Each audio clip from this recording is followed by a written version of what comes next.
Hello everybody, welcome back to my YouTube channel Knowledge with Nandini.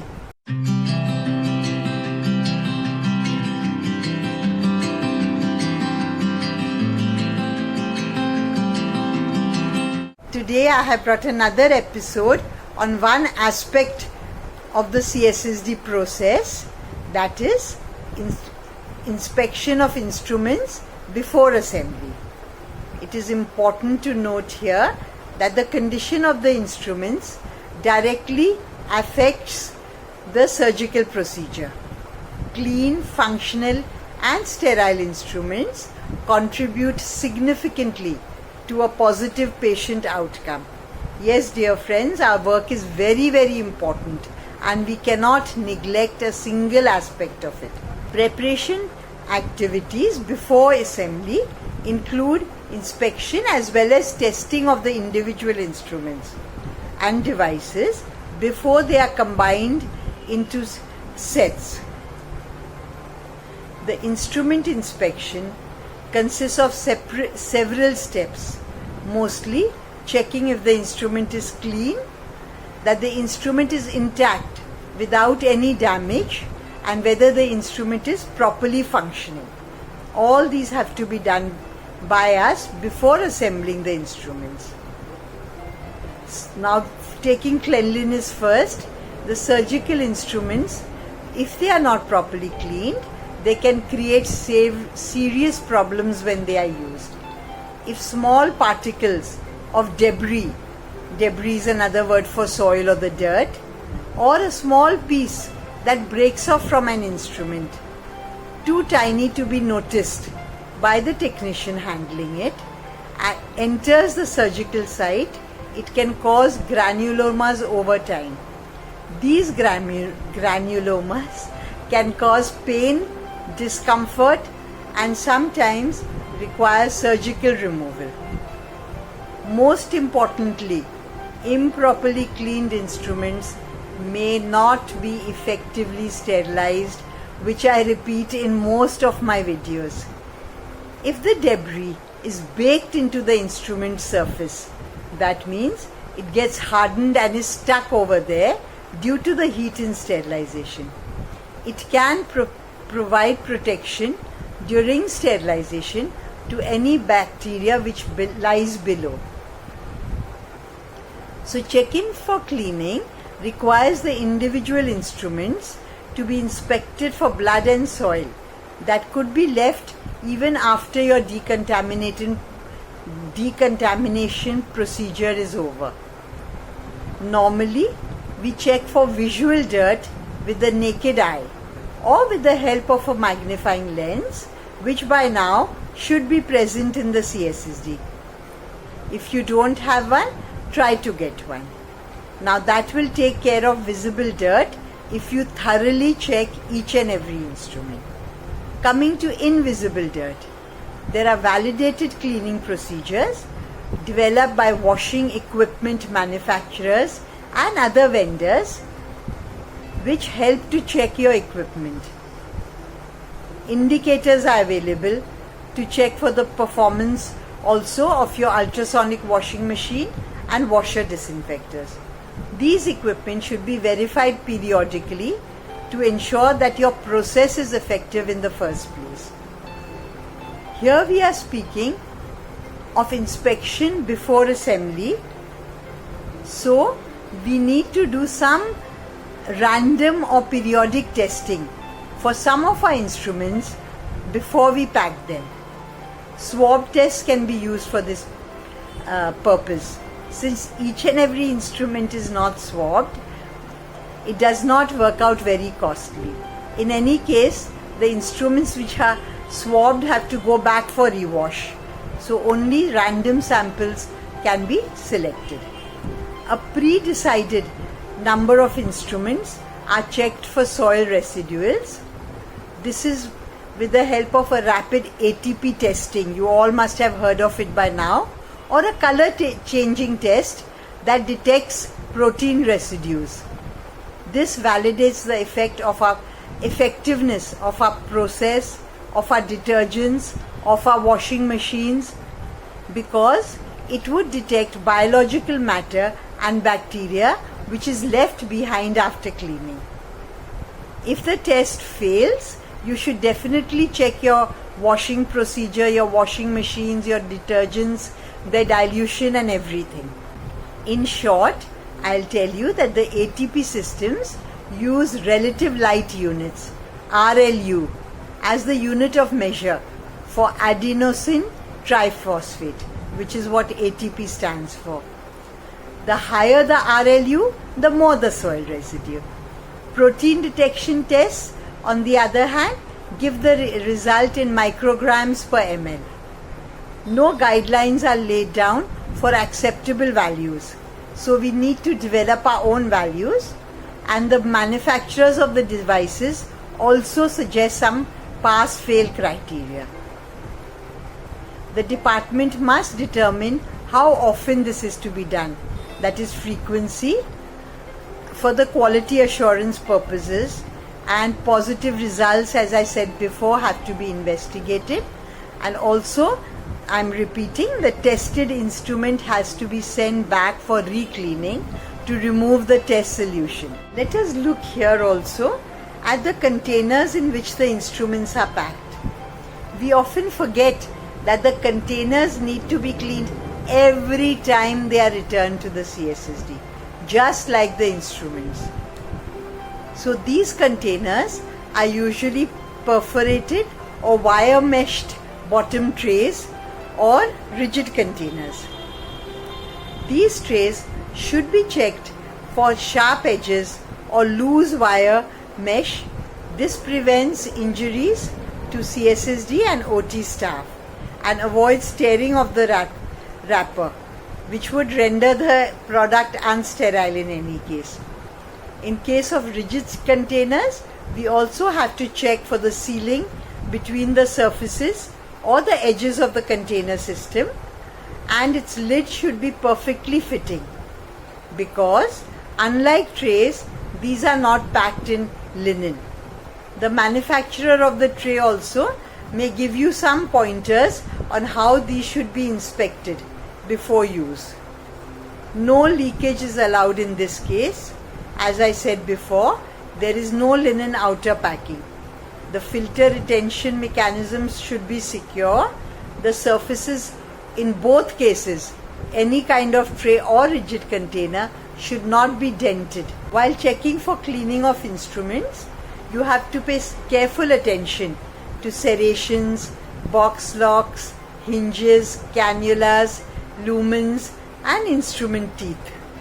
These areas can harbor or protect small amounts of debris or even bioburden.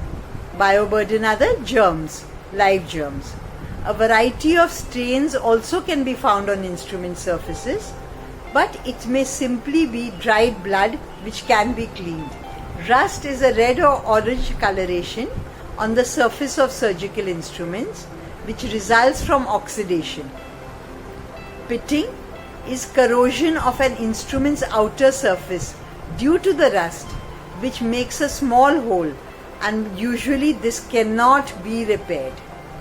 It may range from tiny, visible, small dots to large, deep holes.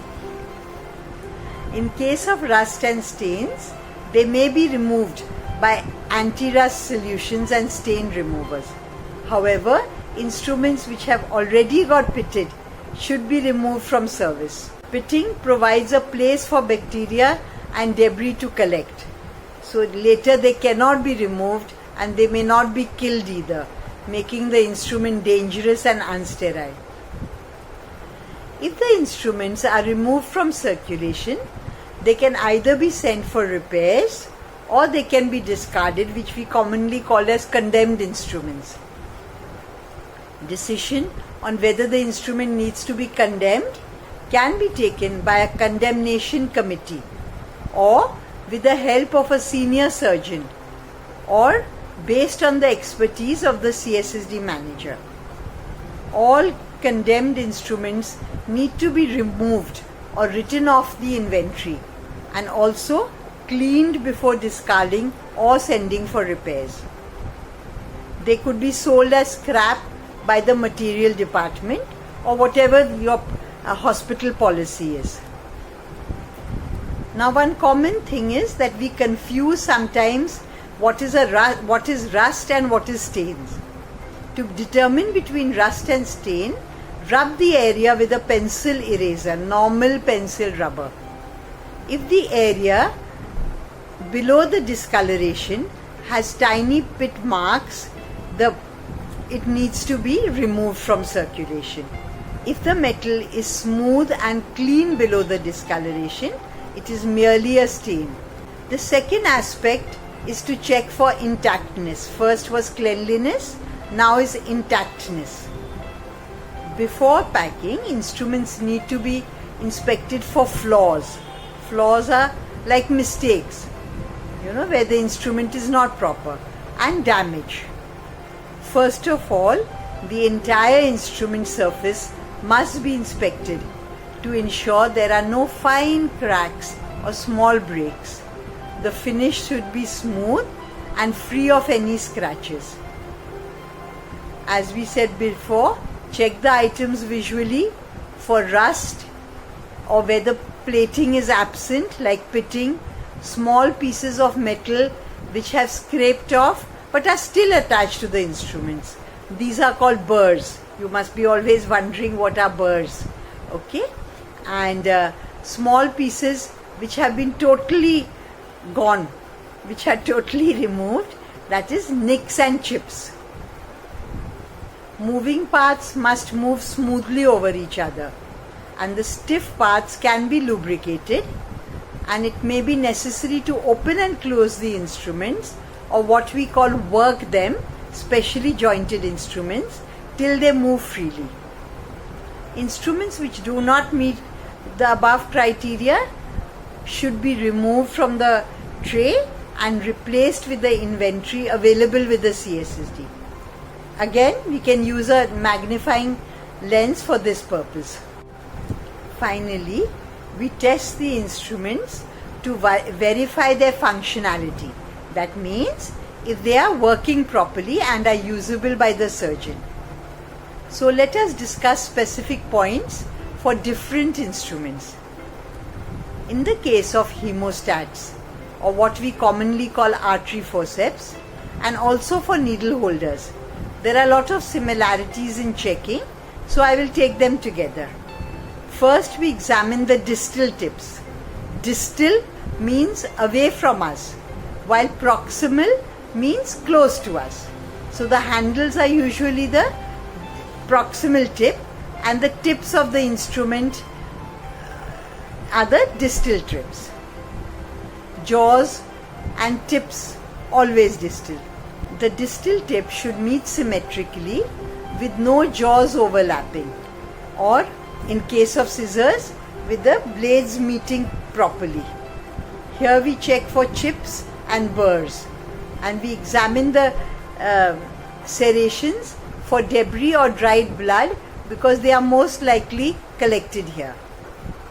If found, submerge the instrument under water, dip it under water, and rub with a brush in the same direction as the serrations. Otherwise, you may make the serrations all smooth by rubbing against them. And if you keep it out of the water, you are likely to get splashes and aerosols. Check that the jaw is not already worn down. You can hold the needle holder to the light source and close the jaws fully. At this point, there should be no light between the jaws. That shows that the jaws are worn out and they cannot hold a needle, or the needle would turn during the surgery. This is my personal experience, because many years back we did not have much knowledge about this inspection. So the surgeon was upset because the needle would not hold properly. When the jaws are gone, usually you have to discard that item, because they cannot be replaced except if they are made of tungsten carbide, gold handled needle holders, because here the tungsten carbide jaw is fitted with separate tips which can be replaced. Otherwise, you cannot correct that instrument. Again, very important, as for every instrument, inspect the box lock area, the hinged area, where you often see the dirt as well as cracks due to stress. Obviously, the instrument ratchets must lock properly and they should not suddenly spring open. This can easily be tested by tapping the ring handle in the palm of the hand or on the table. If the instrument remains closed, the ratchet is assumed to be working properly. In case of scissors, one of the very important instruments in the tray, we examine the distal tips. Both should meet properly, precisely. The cutting blades should not have burrs and chips. We can test for smooth movement by opening and closing the scissor. Test for sharpness by cutting the tip by the tip a latex sheet 2 or 3 times. The cutting edges of other sharp instruments such as strokers also should have no burrs, cracks, scratches, bends. They should not have become dulled. That means they are not sharp anymore. The blades of the scissors can be tested by using test material which is sold now by many companies. It's time now, kiddos, I don't know what else to call you all. It's time now, my colleagues, to introduce newer things into the CSSD. So cut the test material to ensure that at least 3/4 of the blade can cut completely through it without the material getting pulled or torn. The instructions will be given along with the material. Please get some of it. A snagging, that means if it gets stuck somewhere, or an uneven cut indicates that the scissor needs sharpening. Dissecting forceps, you're all very, very familiar with them. They are either tooth or plain. They should close evenly. Examine the tips of the distal end first. In case of plain forceps, check that the serrations are intact, not worn down, and very, very clean. In tooth forceps, see that the teeth mesh properly. That means one fit into the other properly and the tips are aligned. It should fit smoothly into the groove of the opposite side when it is closed. All teeth should be accounted for. 2-into-1 forceps means 2 teeth on one side and 1 on the other. Inspect serrations on the handle as well, because the dissecting forceps have serrations on the handle for cleanliness, and that they should not become smooth or worn down. Also check the part which we hold or the proximal end for cracks and dirt. In the case of retractors, examine the whole retractor by visual inspection. Examine everything by visual inspection. Assure there is no metal flaking off, burrs or dented edges. Check the prongs. Verify that all the teeth are in place, that they are not bent out of shape. Inspect screws specially for dirt, cracks and for smooth action. For self-retaining retractors, close and open the retractor to check for smooth movement. It should not get stuck in the OT, leading to a lot of chaos. Suction tubes, examine the entire device from outside for dents, punctures or irregular bends. Run a stillet through to ensure that the tube is unclogged. That means it is not blocked. Check the joint between the tip and the suction body to assure that it has not come loose. If the device has a removable tip, make sure that the tip is in place. Powered instruments require lubrication. Also, inspection of the power hose for cracks and cuts which often take place. The sharpness of several different instruments, including osteotomes, chisels, curettes and gouges, can be tested by using a plastic dowel. These also are available in the market. Place the osteotome at a 45-degree angle to the dowel and move it along the dowel's surface to confirm that it bites into the plastic. In the same way, we can move the cutting edge of a curette along the surface. The sharpened edge should be able to cut into it and remove a piece. If you don't have a dowel or yellow and red test material, you can still examine the items visually. All the cutting edges should not be broken and have nicks. They should be smooth and complete.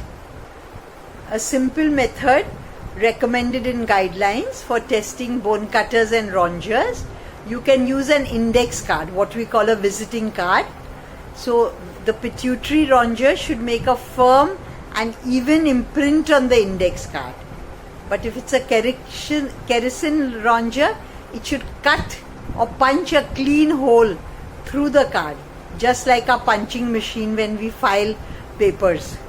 Bone cutters also can be tested by confirming that 3/4 of their blade cuts cleanly through an index card.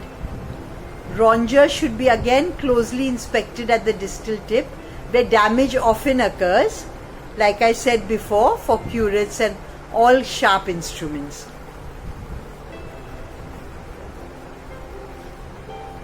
If instruments have more than one part, please ensure that all parts are present. Now I am giving you some tips given by Gauri Bhatia, the expert in CSSD. So, she says that first we must ensure completeness. All parts should be available, such as screws, washers, tip protectors, etc. The instrument should be intact. No part should be loose, just about to be detached or peeling off, especially in case of chrome-plated material. Again repeating, but very necessary, cleanliness has to be checked in joints, crevices, serrations, inner surface of ring handles. What a wonderful suggestion. Functionality, to see if the instrument is working, a smooth movement, proper sharp edges of retractors and prongs. There are many defects due to wear and tear, she says. For example, there are crooked and blunt edges in osteotomes. How often have we not used these? Even I have, because it's not easy to discard instruments immediately, but we have to either get them sharpened or discard.